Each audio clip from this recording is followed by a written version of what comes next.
Selamat datang, siapa dah masuk, tunggu sekejap, jadi kita start silakan.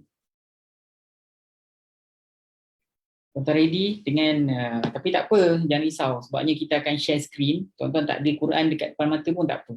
Nanti tuan-tuan boleh tengok kemudian Nanti kat mana tuan-tuan nak download kita punya kamus, nanti saya bagi tahu kemudian.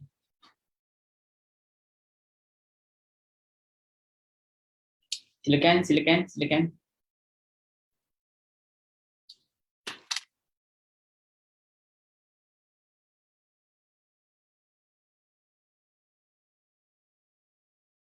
Yang sebaiknya kalau tuan-tuan ada satu buku tulis pun bagus juga sebab ada benda-benda catatan yang saya berikan, tuan-tuan boleh catat. Tapi kalau tuan-tuan nak maintain dengan guna FB je pun boleh juga.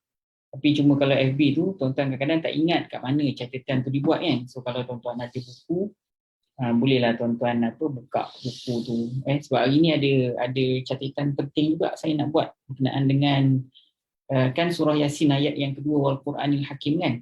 Kita akan bahaskan tentang wow tu wow tu ada perbahasan yang tak adalah panjang sangat tapi ada perbahasan berkenaan dengan wow tu lah. Kadang tuan-tuan duk ingat wow ni semua maknanya dan kan. Dia ada bukan semua wow makna dan. Ada wow tu yang tak ada makna pun tak ada terjemahan dalam bahasa Melayu moden. Kecuali dalam bahasa Melayu lama mungkin ada lah tuan-tuan yang mana pernah belajar hikayat Malim Deman, ingat tak Malim Deman ni? Saya dulu masa sekolah kan ada pelajar-pelajar dia belajar hikayat. Ada beberapa hikayat lah tapi yang saya ingat ni hikayat Malim Deman lah. Hikayat Malim Deman. Lepas tu satu lagi buku tu Seorang Tua di Kaki Gunung.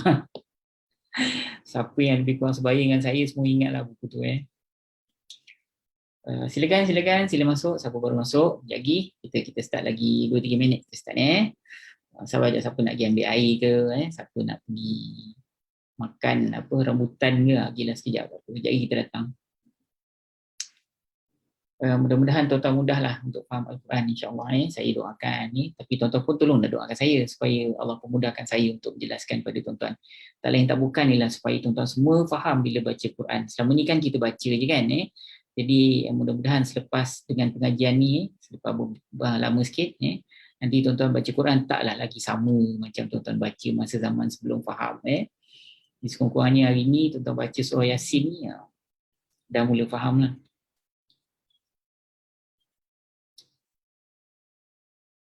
Kita lebih fokus kepada adalah sikit penafsiran itu pun penafsiran saya ambil yang muktabar sebab fokus kita bukan hal penafsiran fokus kita kepada hal hal yang berkaitan dengan lebih menyeluruh tentang bahasa tentang bahasa perkataan yang digunakan tentang secara teknikal dia tu yang lebih kita fokuskan lah tapi macam mana pun pelajar-pelajar mesti kena faham ayat tu dulu jadi di situ ada sedikit penafsiran dan kita terjemah make sure pelajar-pelajar semua faham ayat tu dulu then baru kita pergi kepada soal teknikal jadi itu sebenarnya memang jarang lah didedahkan oleh ustaz-ustaz kepada pelajar-pelajar sebab itu kita panggil ilmu usul usul ni ialah ilmu ilmu usul lah macam mana ustaz-ustaz boleh decide inilah makna dia macam mana ustaz-ustaz boleh decide inilah perkataan dia macam mana orang Arab boleh decide baris di ujung di baris atas macam mana jadi itu kita panggil ilmu usul ni ilmu asal ataupun ilmu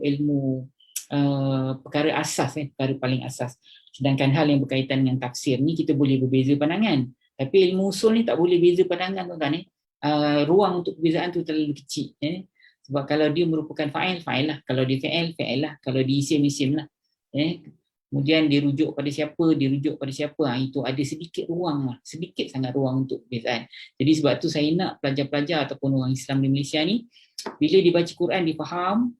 Dia faham seperti mana ustaz-ustaz yang mengajar tu faham lah. Kita tidaklah bergantung kepada terjemahan orang lain saja. Sebab apa tau? Sebab kita kadang-kadang boleh dimanipulasi oleh orang-orang yang ada kepentingan dia tafsirkan Al-Quran ikut suka-suka dia sebab dia tahu dia nak ajar orang yang tak faham jadi apa dia cakap orang terima tak boleh kita tak nak buat macam tu lagi sedangkan hadis-hadis yang palsu pun banyak tentang Yasin ni bukan banyak kebanyakannya kalau ada satu pun hadis yang ada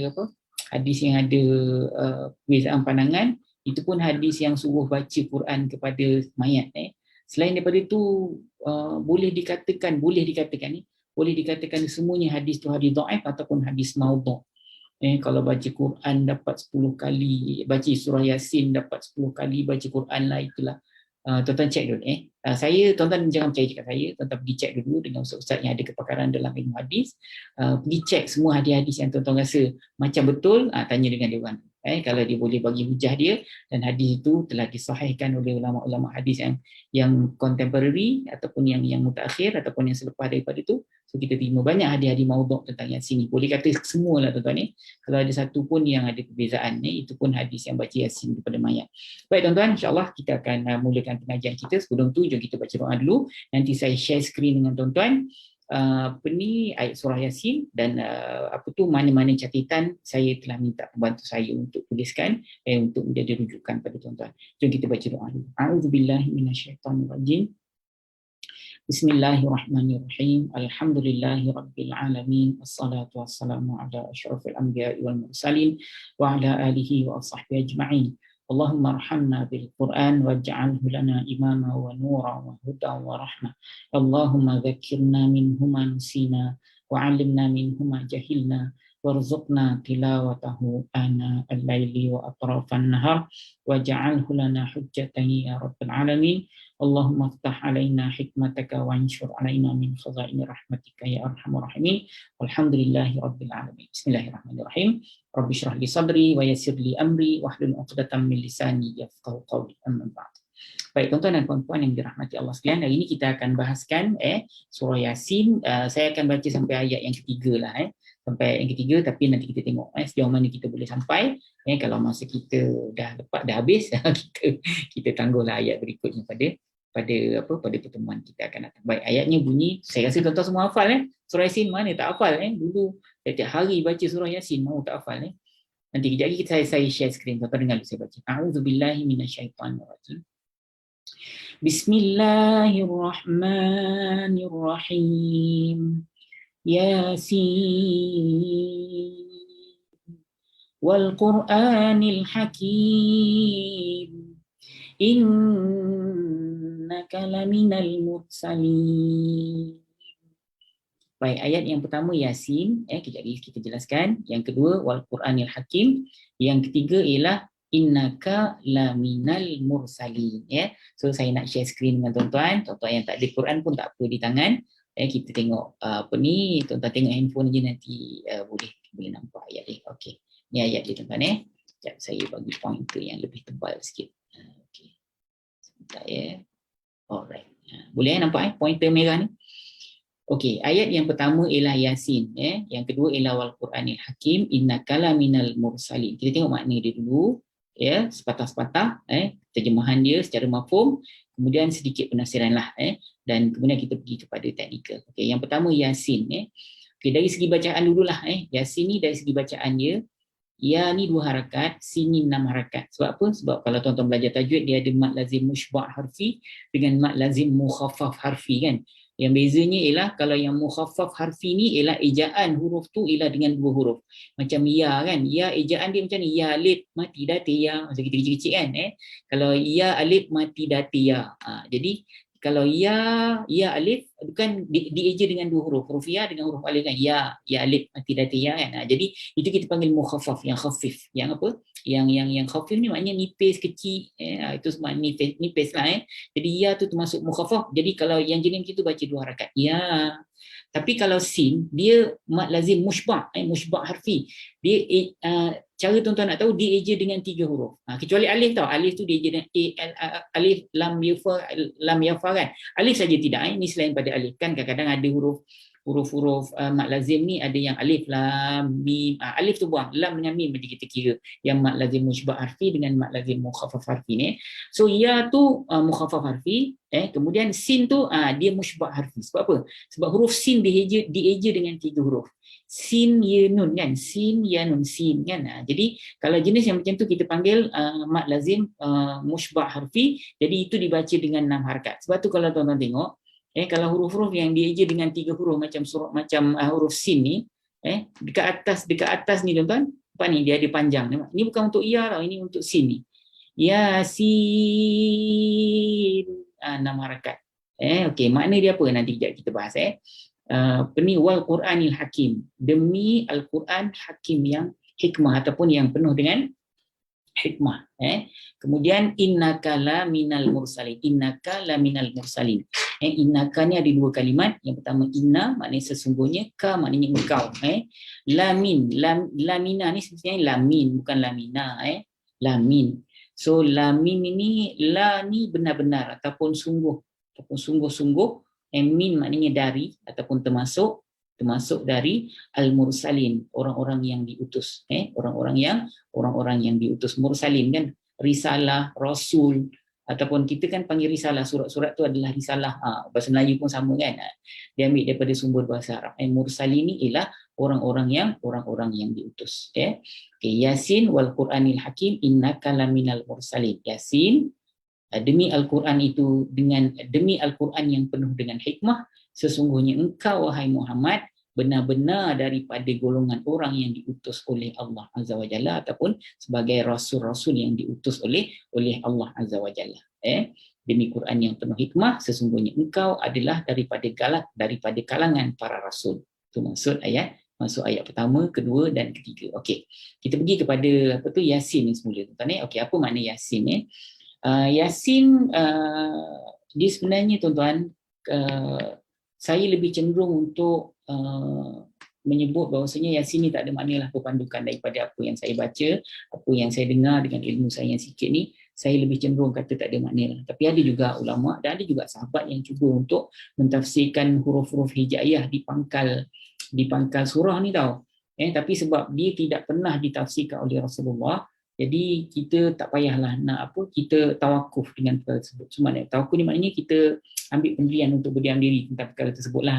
Dan walaupun ada para sahabat yang cuba mentafsirkan makna ya ni, dia kata wahai, sin tu dia kata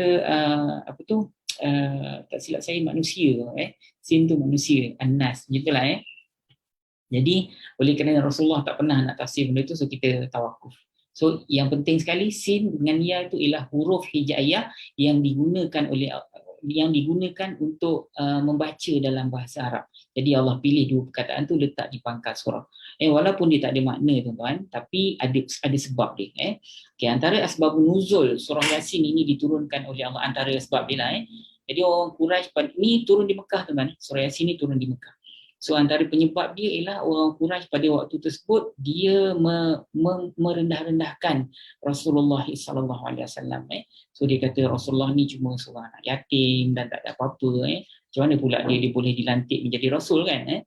Jadi akhirnya Allah turunkan surah Yasin. Wal Quranil Hakim, demi Quran yang penuh dengan hikmah, innaka la minal mursalin, sesungguhnya engkau wahai Muhammad di kalangan para rasul ataupun di kalangan para utusan Allah Azza wa Jalla. Jadi kenapa Allah Ta'ala gunakan ya dengan sin di pangkal surah ni? Antara lain sebabnya Allah Ta'ala nak tunjukkan Quran ini memang unik dan tak mampu nak fikir pun orang pada waktu tersebut.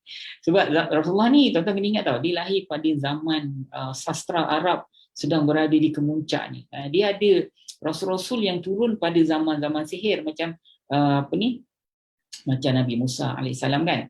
Ada rasul-rasul yang diturunkan pada zaman orang tengah pandai buat tu, tengah pandai ni. Jadi bila rasul tu datang, dia tu pun dengan kehebatan yang mana orang lain walaupun terror masa tu, walaupun hebat, tak mampu nak tandingi kehebatan rasul yang diutuskan oleh Allah ni. Dan rasul tersebut mendidik manusia bahawa ini bukan dari aku, ini adalah dari Allah. Jadi betapa ikhlasnya para rasul tersebut. Biasanya kalau orang yang tak ikhlas ni tuan-tuan, kadang-kadang dia mengaku dia lah yang terror kan, dia lah yang hebat kan. Tapi kalau rasul ni tak, Rasulullah SAW ada macam-macam mukjizat yang kita dengar, tapi tak pernah sekali pun Rasulullah kata apa, ini adalah daripada keupayaan aku, ini adalah daripada kelebihan aku, ada kepandaian aku, tak ada. Rasulullah selalu kembalikan apa saja yang diberikan tu kepada kelebihan Allah Subhanahu Wa Taala, dan Allah yang mengizinkan perkara itu berlaku ataupun perkara itu terjadi. Jadi itulah keikhlasan daripada para rasul. Dan Al-Quran ni diturunkan pada waktu orang tengah hebat dalam syair dan sebagainya. Jadi bila turunnya Al-Quran ni tuan-tuan, kalah habis semua syair, dan Allah Ta'ala mencabar dalam Al-Quran, bawa marilah fa'tu bi suratin min mithlih. Maknanya bawa satu Quran, jangan katakan lebih baik, macam Quran pun tak apa dah. Tapi tak boleh, dan panggillah kau punya penolong-penolong. Allah Ta'ala bukan suruh seorang, panggil satu geng, panggil satu kampung, panggil satu negeri, panggil semua penyair-penyair hebat kau, kumpul buat satu surah baca Quran. Sampai sekarang pun tak ada orang yang boleh buat. Kalau ada pun orang yang cuba buat, tidak akan diterima oleh manusia. Betul tak? Sebab Allah Ta'ala yang jaga Al-Quran tersebut. So Yasin kita tawakuf, kita consider dia tak ada makna, cuma kita tahu dia merupakan huruf-huruf daripada huruf-huruf hijaiyah bahasa Arab, dan dipilih oleh Allah untuk diletakkan di pangkal surah Yasin. Dari segi mana, wallahu a'lam. Kembalikanlah kepada Allah. Okay, kita pergi kepada ayat yang kedua ni tuan-tuan ya. Alright. Kita nak bahas tentang bahasa Arab pun tak adalah dekat Yasin ni. Cuma dia adalah huruf daripada huruf-huruf hijaiyah jelah. Okey, wal Qur'anil Hakim. Okey, tuan-tuan dengar dulu Dalam Al-Quran ni tuan-tuan, dia ada 3 jenis kalimat saja tuan-tuan. Ni kita akan bahas panjang nanti pada pertemuan kita akan datang. Hari ni ada benda lain yang saya nak bahaskan. Ni saya nak bahaskan tentang wa, tapi sebagai mukaddimah dia, sebenarnya tuan-tuan dalam Quran ni tuan-tuan tengok banyak kalimat kan. Sebenarnya walaupun banyak, dalam Quran ni dia ada 3 jenis kalimat saja. Sama ada kalimat isim, kalimat nama, isim tu maknanya nama, atau kalimat perbuatan atau kalimat sendi. Nama, perbuatan dan sendi. Okay, kalimat nama ni macam mana? Okey, kalimat nama ni semua yang Allah cipta dan semua yang orang buat. Semua yang Allah cipta dan semua yang orang buat. Apa yang Allah cipta? Tuan-tuan sebutlah apa saja. Bulan, bintang, matahari, langit, gigi Allah cipta kan, manusia, limau ke apa ke, tumbuh-tumbuhan, pokok ke batu ke, jadi itu semua adalah kalimat-kalimat yang Allah cipta. Semua isim. Yang orang cipta pun isim. Kursi kan orang yang buat, kursi pun isim. Kereta itu pun isim juga. Matahari Allah buat, itu isim. Jadi semua yang Allah buat dan yang manusia buat, semua adalah kalimat, itu adalah kalimat-kalimat isim. Okey, tuan-tuan. Itu jenis yang pertama. Jenis yang kedua pula ialah kalimat-kalimat perbuatan. Kalimat perbuatan ni kita akan bahas panjang nanti dalam pertemuan-pertemuan kita akan datang. Cuma hari ini saya nak jelaskan ada nama, perbuatan dan sendi. So kalimat perbuatan ni pun adalah salah satu kalimat, salah satu dari 3 kalimat yang kita akan jumpa dekat dalam Al-Quran nanti. Tak kira apa surah pun, tu 3 saja. Isim, fi'il, harf, nama, perbuatan, sendi. So kalimat perbuatan ni tuan-tuan kena pastikan wajib dalam perbuatan tu disebutkan ganti nama diri dekat situ. Nanti saya akan jelaskan lagi, tapi ini untuk mukadimah. Apa saja perbuatan? Katalah duduk. Mesti dalam bahasa Arab dia duduk ke, aku duduk ke, engkau duduk ke, mereka duduk. Mesti ada dia, aku, engkau, mereka, awak, kami. Mesti kena ada. Mesti wajib, wajib kena ada. So fi'al tu terbagi, nanti kita jelaskan, tapi cuma nak bagi tahu kalau dalam kalimat perbuatan bahasa Arab yang kita jumpa dekat dalam Al-Quran nanti wajib kena ada ganti nama diri dalam perbuatan tersebut. Dan saya sarankan tuan-tuan untuk download kita punya kamus Al-Furqan ni. Ni kamus Al-Furqan ni saya nak tuan-tuan download secara percuma saja. Kalau tuan-tuan nak buku macam ni bolehlah minta dekat admin, nanti admin boleh post kan, tapi kena bayarlah berapa harga nanti tuan-tuan, nanti admin bagi tahu. Tapi saya nak tuan-tuan download secara percuma saja. Di mana tahu? Di ustaznasa.com, USTAZ nasa sambung NDSA.com. Tuan-tuan pergi download dekat tuan-tuan punya handphone. Jadi every time kalau tuan-tuan nak buka mana-mana ayat, mana-mana surah pun tuan-tuan tak ada masalah. Tapi selepas tuan-tuan faham cara penggunaan dia lah. Sekejap je ni kita tengah jelaskanlah cara penggunaan dia. Jadi mungkin dalam seminggu ke 2 minggu ke nanti dah faham. Nanti bila tuan-tuan download, tuan-tuan nak cari apa-apa surah nanti tuan-tuan boleh tengok, ni isim, ni fi'il, ni harf. Tapi belajar dulu. Okey, yang kedua tadi saya kata ialah kalimat perbuatan kan. Okey, jenis yang ketiga ialah kalimat-kalimat sendi. Kalimat perbuatan tu tuan-tuan lah, berlari, duduk, makan, tidur, berdiri. Tapi syarat dia kena ada ganti nama diri tau. Dia duduk, aku duduk, engkau duduk, mereka berdiri, aku berdiri, engkau berdiri, aku masuk, mereka masuk, engkau masuk. Apa saja perbuatan tu wajib kena ada ganti nama diri. Baru kita consider dia sebagai kalimat perbuatan. Wajib kena ada ganti nama diri. So yang ketiga ialah kalimat-kalimat sendi. Kalimat sendi ni secara simpelnya ialah dan, kepada, untuk, dari, demi, demi buah tin. Jadi itu semua adalah kalimat-kalimat yang kita sebut sebagai kalimat, yang kita sebut dia sebagai kalimat-kalimat sendi ataupun dalam bahasa Arab kita sebut sebagai kalimat haraf. Okey, nanti kita bahas lagi tentang perkara itu tuan-tuan. Sebab hari ini saya nak jelaskan dengan terperinci untuk kalimat wa ini. Okey, kita tengok ayat yang kedua ni. Wal Qur'anil Hakim, demi Al-Quran Al-Hakimi yang penuh dengan hikmah. Demi Al-Quran yang penuh dengan hikmah. Okey, wa tuan-tuan tuan-tuan dengar, tengok dulu Wa ni bukan makna dan tuan-tuan. Wa ni bukan maknanya dan. Waw ni sebenarnya kalau tuan-tuan jumpa dalam Al-Quran dia ada 5 jenis waw tau. Ni saya ada buat catatan untuk tuan-tuan. Okey, tuan-tuan tengok ni. Sebenarnya waw tuan-tuan, dia ada 5 jenis dekat dalam Al-Quran yang tuan-tuan akan jumpa nanti dengan saya insya-Allah. Kita akan teruskan surah ni nanti. Okey, waw yang paling banyak sekali dalam Al-Quran ialah waw jenis waw ataf dia panggil. Waw ataf. Ataf ni ejaan bahasa Arab lah tapi saya Melayukan tulisan kat sini. Waw ataf. Waw ataf, ataf makna apa? Ataf ni maknanya ialah penyambung cerita tuan-tuan. Ataf artinya ialah penyambung cerita. Dan terjemahan yang paling tepat untuk kalimah waw ataf ni ialah dan. Di kategori haraf ataf. So terjemahan ni ialah dan. Semua haraf semua haraf. Semua haraf ni semua haraf. Haraf ataf, haraf istinaf, haraf qasam, haraf ma'iyah dengan haraf hal. Semua haraf. Ingat tak tadi saya kata? Dalam Quran ada, tadi kan saya sebut dalam Quran ada 3 jenis kalimat, isim, fi'il, haraf, nama perbuatan sendi kan. So dia termasuk dalam kalimat haraf ataupun sendi, Jadi semua kelima-lima ni termasuk dalam kelompok kalimat, termasuk dalam kalimat kelompok sendi, tapi kalimat kelompok sendi yang berbeza-beza. So tuan-tuan tengok balik semula apa perbezaan dia. Okey. Yang pertama ialah sendi ataupun waw haraf ataf. So kalau haraf ataf ni, ataf artinya ialah penyambung cerita. Jadi kalau haraf ataf saja tuan-tuan jumpa dalam bahasa Melayu, terus para pentafsir, penterjemah dia akan tulis dan dekat bawah kalimat tersebut. Inilah yang tuan-tuan akan jumpa nanti dalam kita punya pengajian. Okay. Jenis waw yang kedua ialah waw istinaf. Istinafiyah. Ini kelakar sikit tuan-tuan. Tuan-tuan dengar. Bukan kelakar, dia ada kelucuan di dalam kita menterjemahkan. Okay, waw istinaf ni tuan-tuan, dia hanya digunakan untuk memulakan satu-satu ayat ataupun satu-satu rangkap tu, tapi sebenarnya dia bukan sambungan daripada ayat sebelum. Dia dan ni kan penyambung, dia sambung cerita. Tapi kalau ataf ni dia bukan penyambung cerita tuan-tuan. Dia tak ada kena-mengena dengan ayat sebelum. Ayat sebelum tu dah habis. Kemudian tiba-tiba dia mulakan ayat baru dengan waw. Ayat tu waw tu itu bukan waw penyambung cerita. Itu kita panggil waw permulaan cerita. Jadi kalau waw permulaan cerita ni tuan-tuan, dalam istilah nahwu bahasa Arab dia panggil waw istinaf. Bukan tik, bukan kaf tau. Hamzah istinaf. Istinafiyah dipanggil istinafiyah. Jadi kalau waw istinafiyah ni tuan-tuan, dia tak ada terjemahan dalam bahasa Melayu moden. Kami di Al-Furqan masa kami terjemahkan sepatah-sepatah Al-Quran ni, memang kita decide untuk letak dan ajalah kat situ kadang-kadang.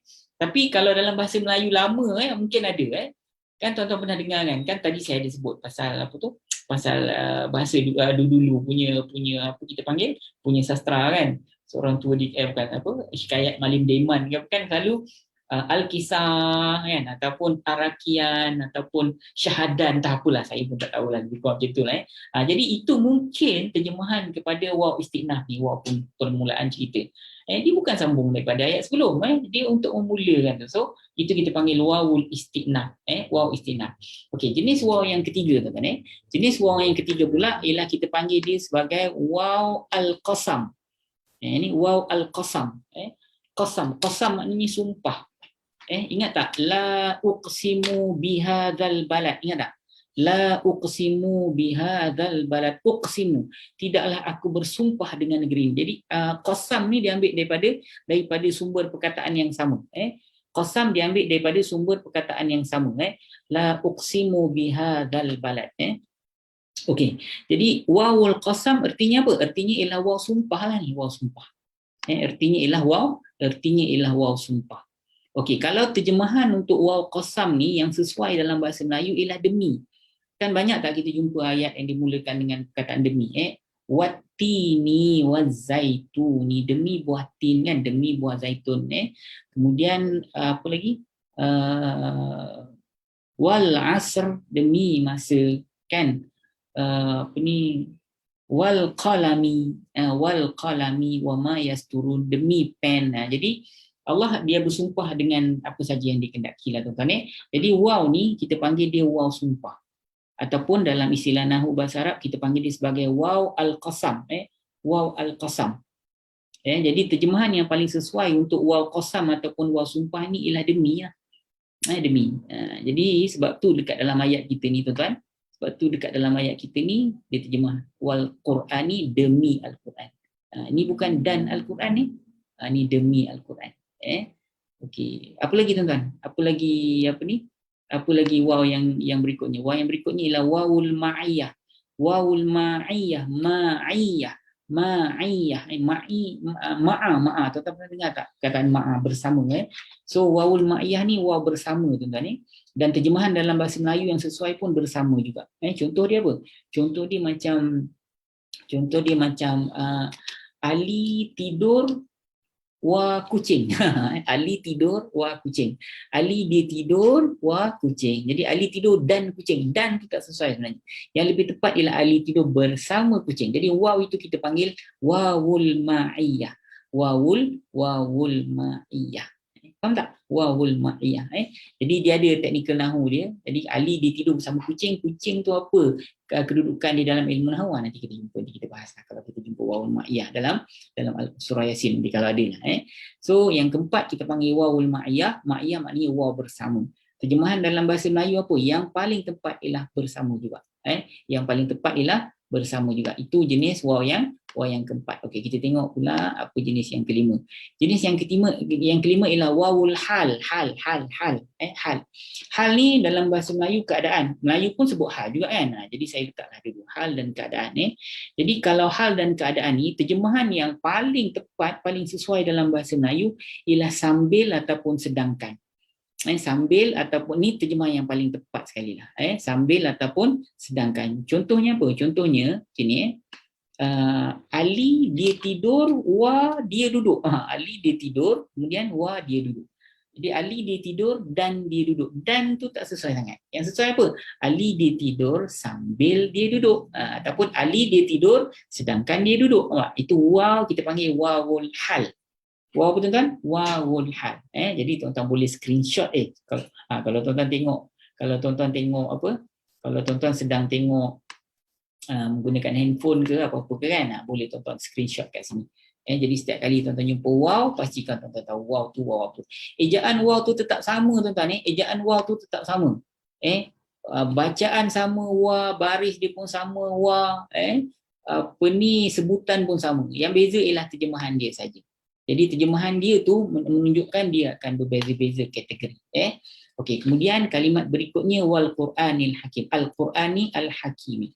Okey, Al-Quran demi Al-Quran yang penuh hikmah. Jadi Al-Quranil Hakim ni tuan-tuan, ini merupakan kalimat isim tuan-tuan. Kan saya kata ni peringkat pertama pengajian kita ni, saya nak tuan-tuan boleh beza antara isim, fi'il dan haraf. Dari segi makna, Quran ni ialah merupakan kalimat isim, kalimat nama. Dia merupakan kalimat nama. Okey, sebenarnya tuan-tuan, dalam Al-Quran dalam bahasa Arab ada beberapa tanda yang menunjukkan kalimat itu ialah kalimat isim ataupun kalimat nama. Tengok ni, saya sediakan pada tuan-tuan. Ni tuan-tuan tengok, fokus kepada diagram yang pertama ni. Ni peringkat 1 pengajian. Kalau tuan-tuan belajar dengan Al-Furqan, benda ni kita akan ajar dengan lengkap daripada awal lah. Okey, kan saya kata dalam Al-Quran ada 3 jenis kalimat saja. Sama ada kalimat nama, perbuatan dan sendi kan. Isim, fi'il dan haraf. Ingat tak tadi?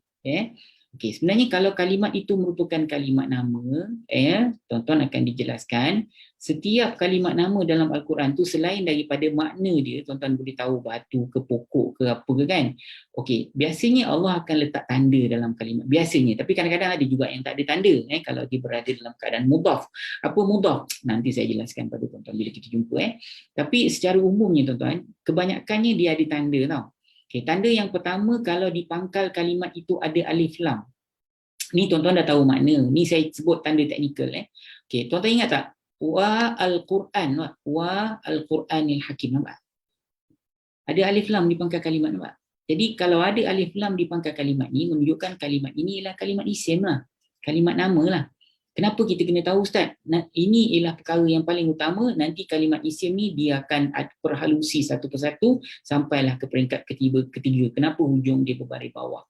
Macam-macam lah kita akan bahaskan tuan-tuan.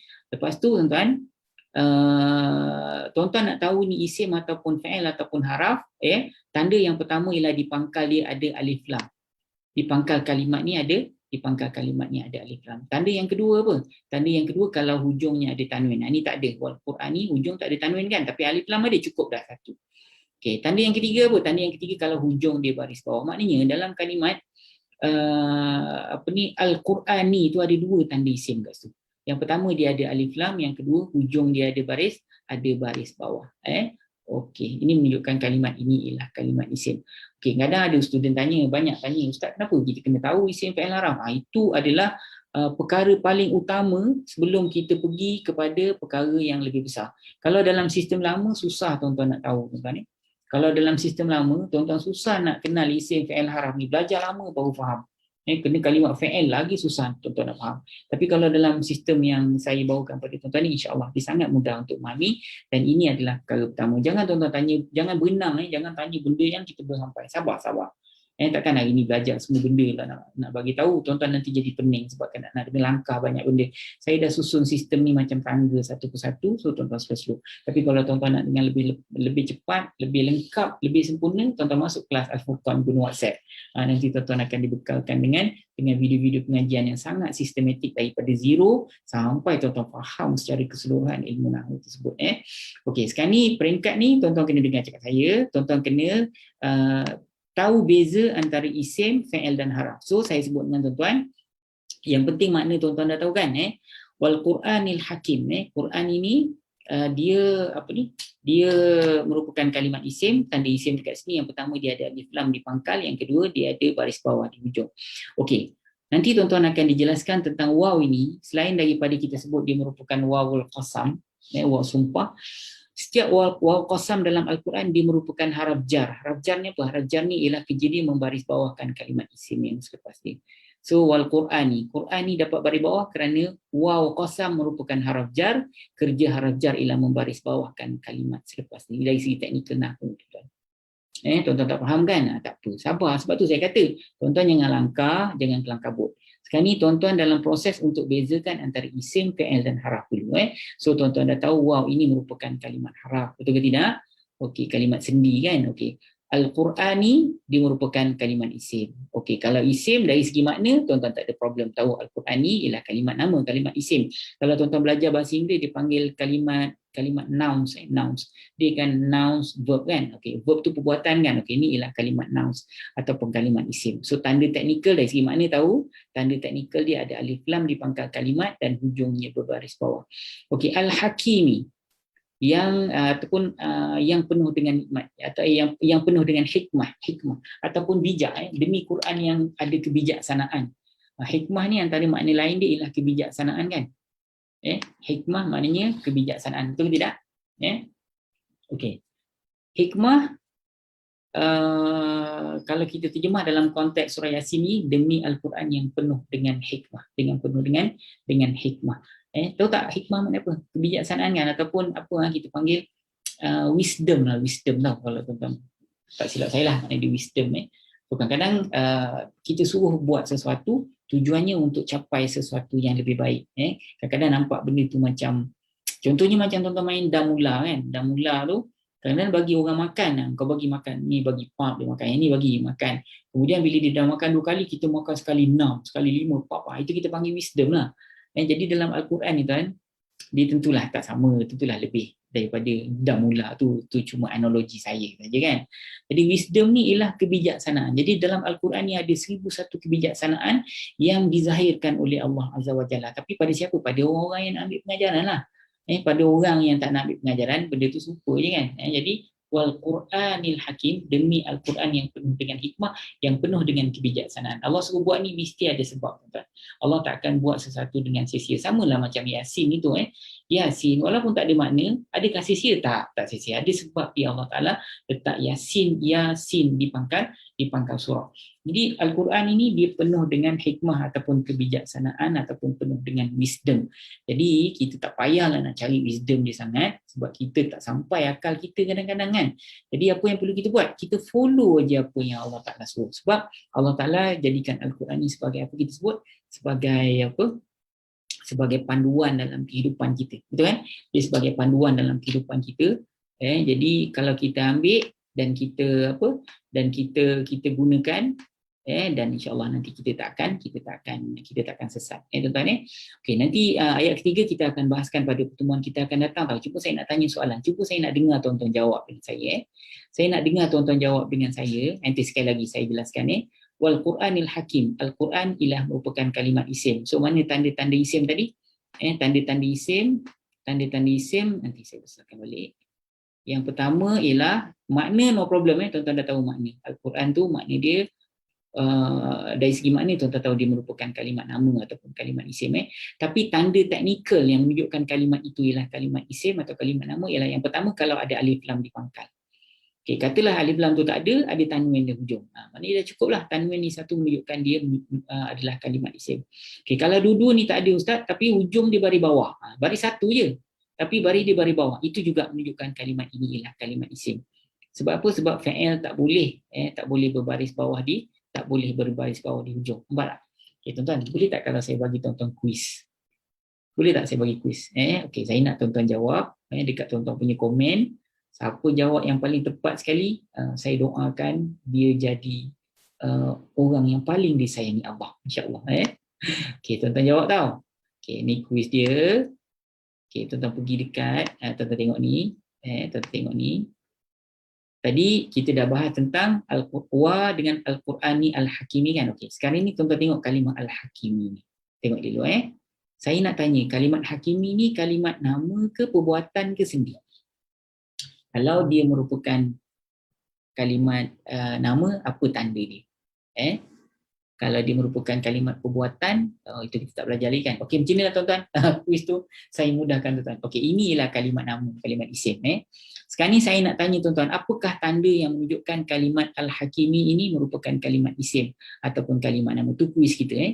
Okey, saya bagi tahu ini merupakan kalimat nama, kalimat isim atau kalimat nouns dalam bahasa Inggeris nouns kan.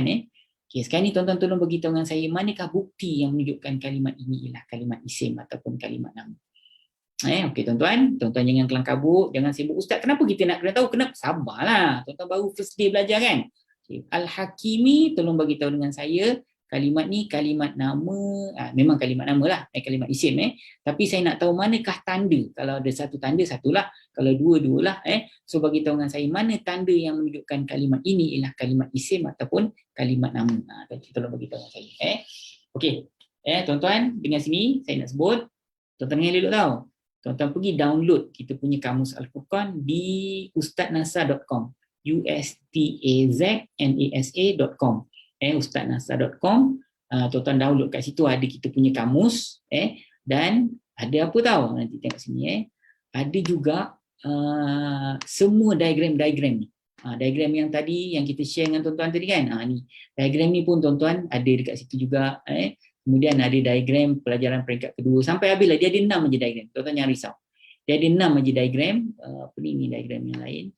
Tapi janganlah tengok yang banyak-banyak dulu, kita belum sampai. Ada banyak benda yang kita nak belajar. Ada banyak benda yang kita nak belajar. Tuan-tuan pergi download kamus dan 6 diagram. Tapi sebenarnya kalau tuan-tuan nak dalam bentuk booklet ni pun boleh. Tuan-tuan boleh minta dengan admin. Okey, sekarang ni kalau tuan-tuan nak belajar dengan lebih sistematik menggunakan WhatsApp bersama saya yang yang bimbing tuan-tuan, nanti tuan-tuan pergi dekat join kelas WhatsApp Al-Furqan bersama Ustaz Nasar ni. Ni nombor dia 01951199000. 01951199000 ni nombor dia. Tuan-tuan type saya berminat, WhatsApp dekat nombor ni. Nanti admin kita akan bantu tuan-tuan Okey, tapi kalau tuan-tuan nak yang dah dicetak, tapi tak payahlah dulu tuan-tuan tuan-tuan belajar dulu guna apa yang ada dulu. Nanti sebenarnya ada saya buat dalam bentuk booklet, tapi yang ni kenalah beli sebab kita cetak kan. Kamus Al-Furqan pun ada juga. Yang tu kena belilah buat betul tak kan. Tapi tak payah dululah. Tuan-tuan pergi download secara percuma dulu, tengok kalau seronok belajar, nanti baru dapatkan yang bertulis macam ni. So tuan-tuan, siapa nak join kelas Al-Furqan, sekali sebut type saya berminat dan hantar ke 01951199000. Mari kita bermewah-mewah dengan ayat Al-Quran. Kita belajar satu-satu, kita ambil makna, kita ambil sedikit penafsiran, kadang-kadang kita ambil asbabun nuzul dia, sebab turun ayat. Dan yang paling penting sekali tuan-tuan tahu secara teknikal Al-Quran itu, dan ini jarang didedahkan oleh para ustaz sebab tak tahulah kenapa para ustaz malas nak ajar benda teknikal ni. So terima kasih atas perhatian tuan-tuan dan insya-Allah nanti kita jumpa di lain pertemuan. Assalamualaikum warahmatullahi wabarakatuh.